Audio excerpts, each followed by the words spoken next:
But I think building strength will almost definitely increase one's chance of surviving and thriving.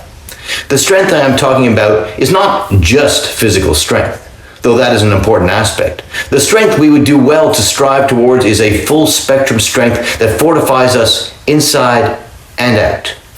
So let's get to it. Yo!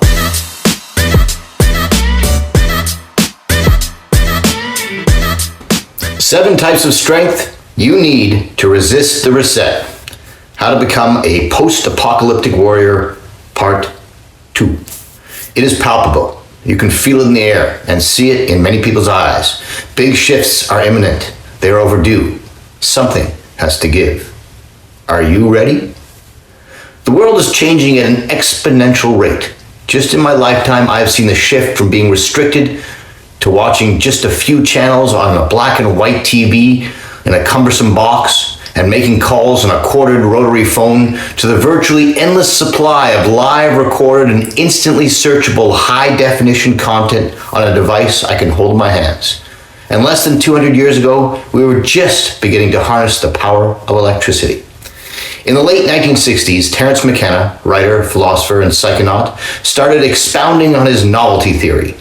Simply put, McKenna's theory describes the increasing exponential rate of change and the novelty that accompanies it, advancing until it reaches an omega point of infinite novelty, where anything and everything conceivable to the human imagination will occur simultaneously. This is the end of history. There's more to it, but for our purposes, that's enough. Rather, let's look at a less esoteric and more grounded notion of novelty, time, and evolution from evolutionary biologists Heather Heying and Brett Weinstein. Most people would agree that our species is facing significant consequences from a variety of potential threats. Many might disagree which ones are more real and which are alarmist, but the fact that a civilization-altering event or cascade of events could occur is fairly universally accepted. Heying and Weinstein argue that the problem is clear. Our world has become so hyper-novel that the pace of change has outstripped our ability to keep up. Humans are an evolutionary phenomenon, and while we are designed to adapt to change, it took hundreds of millions of years for humans to reach our modern configuration. We live in a modern world, but our brains, bodies, and social systems are ancient. We are perpetually in a mismatch with our modern environment. This breeds sickness, physically, psychologically, socially, and environmentally. If we don't figure out how to manage the problem of accelerating novelty, humanity might go extinct, or at least be diminished by mass suffering, disease, and death. You could say we would become a victim of our own success. I don't claim that I know how to slow down novelty or speed up human evolutionary adaptations, but I think building strength will almost definitely increase one's chance of surviving and thriving. The strength I am talking about is not just physical strength, though that is an important aspect. The strength we would do well to strive towards is a full spectrum strength that fortifies us inside and out. So let's get to it. 7 types of strength to resist the reset. 1. Physical strength. If you need to take down a drone that is surveilling you and scale a fence when you are attempting to escape your 15-minute city, physical strength is going to be important. If you need to tend to your garden so you can have real vegetables instead of lab-grown food-like stuff or Z-bugs, physical strength will help. If you need to carry your gear beyond the perimeter and hoist your friends and family up to safety, physical strength will be crucial. Arguably, physical strength is the foundation for all other strengths. If our vessel is weak, navigating and being stable is much harder. Physical strength is usually a good indication of physical health. When we don't have our health, everything else seems less important. Regardless of one's attitude towards the gym and big muscles, strength is one of the most functional, protective, and valuable assets a human could have. Building strength and muscle has been shown to significantly affect longevity, disease prevention, cognitive acuity, reduce injuries, and improve mental health. While you do not need to deadlift 500 pounds, having functional muscle will enable you to better withstand both acute and chronic threats to your physical well-being. More and more studies have shown that aging itself is not what detracts from vitality, but rather the continuous neglect in one's lifestyle. When it comes to muscle, use it or lose it is definitely a true aphorism. That being said, it is never too late to start lifting.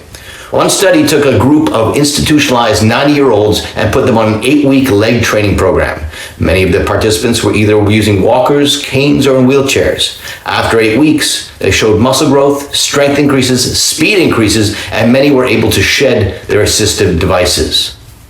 Here's a quick summary. Have you seen some of the architects of the 2030 agenda? If you have some strength, Klaus Schwab, Bill Gates, Yuval Noah Harari, Justin Trudeau, and their ilk will be no match for you physically. Get strong. The rest will follow.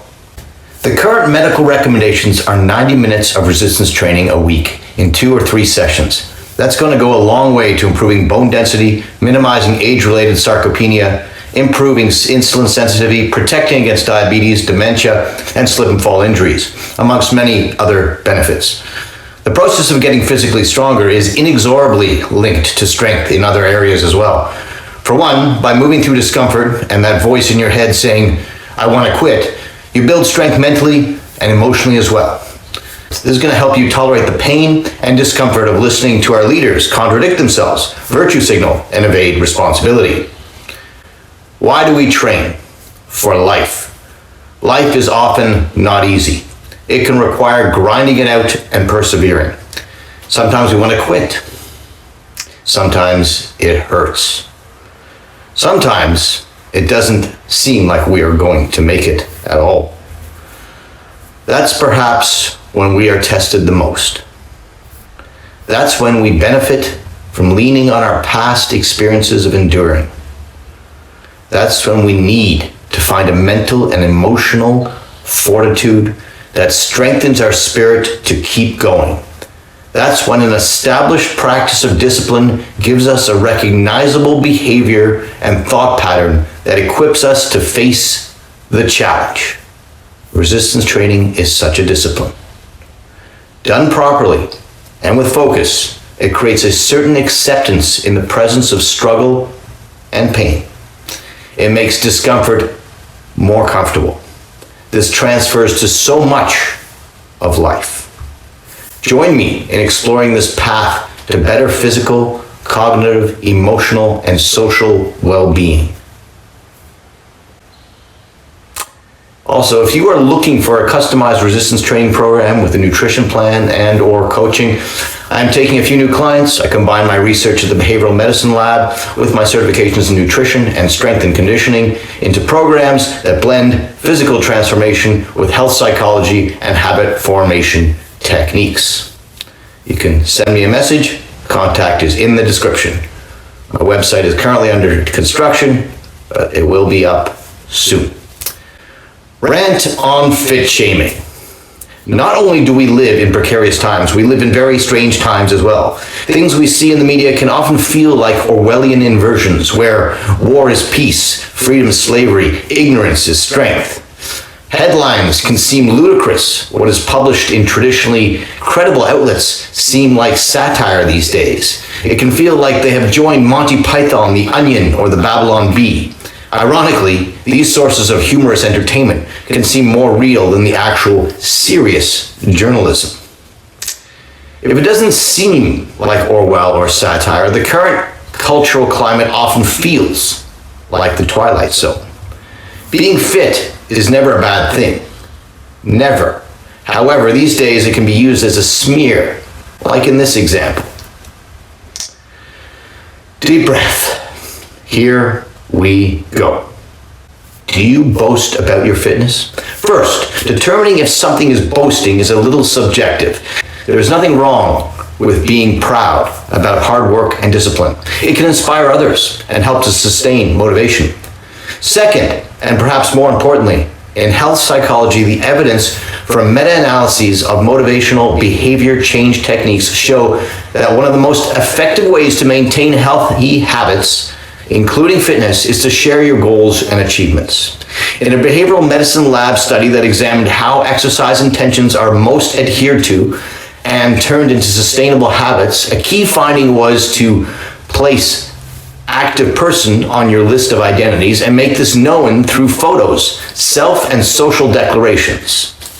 Embracing a physical activity identity leads to a life shaped by that identity, especially if we make it a higher identity on our list than activities that serve less value in our lives. Zoe is out of her depth here and seems to be projecting her own insecurities about sharing her accomplishments. In my opinion, celebrating your wins is important. Doing so gives others permission to shine as well. Point 2, watch out, she says, or you'll become unavoidably right-wing. Well, someone has a partisan stance. Regardless of whether you are right, left, center, or Martian, equating fitness achievements with those you think are deplorables because of their political leanings is itself pretty deplorable. I am nonpartisan, and I find this petty. Is Zoe claiming all left-wing people are not sharing their fitness success? That's nonsense. It is a ridiculous statement that I am confident has no evidence to back it up. It should actually be embarrassing for Zoe, but I doubt it is. She continues to further embarrass herself by using the word unavoidably. This explicitly means that there is no way to not become right-wing if you boast about fitness. It is as guaranteed as getting in the ocean naked and becoming wet. This is vapid media sensationalism at its finest. Yes, Zoe, you got my attention, but not my respect. Speaking of respect, she admits that she is not sure what exercise does for your body. Is she really comfortable saying this out loud? Getting it published? Wow. Just wow. Most elementary school kids can tell you some of the things exercise does for your body. Perhaps she should go back to physical health and education class. Really, she probably shouldn't be discussing fitness and exercise at all if she is unaware of the effects it has. The cherry on top is this. She does know what it does to your personality.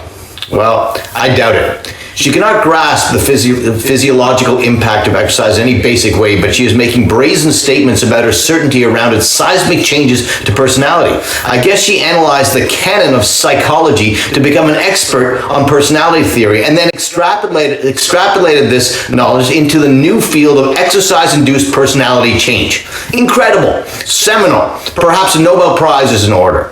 Thanks, Zoe. I think you should go for a long workout. Share it, and maybe then your personality will change in positive ways. Well, enough about Zoe and fitness being used to indoctrinate people into right-wing circles. Let's look at another example of how fitness is being hijacked by a blend of Idiocracy, Wall-E, and 1984. For instance, now, don't get me wrong. If these cover models are working out and eating healthy, they're on the right track. But I can almost guarantee you that their lab work will be showing concerning values. If they continue to live with this much extra adiposity, they will surely encounter early mortality and a host of morbidity along the way. They are probably already noticing negative effects to their health and well-being. Encourage them to love themselves is great. But not encouraging them to lose some weight is neglectful, bordering on abusive. If we care about the well-being of these people, we would support them in their journey to actually being fit and healthy. The very word fit is the root of the word that is the cornerstone of Charles Darwin's theory of evolution. That's right. Darwin describes how natural selection occurs through survival of the fittest. Those who are fittest pass on their genes and sustain their species. Those who are not fit end up having their lineage cut off. This is how a species continues to get stronger. Yes, this has to do with more than physical strength. It importantly includes adaptability, survivability, and reproducibility. However, it is physical strength that is a key component in fitness which increases the aforementioned. The more we pretend that health and fitness do not appear in certain physically observable parameters, the more we do a disservice to those who struggle with it and to our species. Do we want our children, who are already plagued by a modern environment and culture that promotes sedentary lifestyles and convenient overeating, to be deceived into thinking they can live this way without any consequences? If people want to be overweight and obese, that's their choice. But to parade the notion around that it doesn't have consequences and is on par with being a medically appropriate weight is harmful. It is misinformation. It is disinformation. It contributes to the weakening, sickening, and dependency of the population. It creates victims and perpetuates victim mentality. It makes people easier to rule. It makes people generate more profit for the pharmaceutical industry. It makes people more ripe for commoditization and less capable of being independent, strong forces that can withstand the storms ahead and create their own solutions. This is not something which is subjective. If you were in a survival situation and needed to cooperate to accomplish physically demanding tasks, who would you want with you? Think about it. Speaking of thinking about it, we'll continue with the other 6 types of strength needed to resist the reset next time, where we'll lead off with mental strength. To be continued. Like, share, subscribe, smash the algorithm, support this channel. Thank you for your support.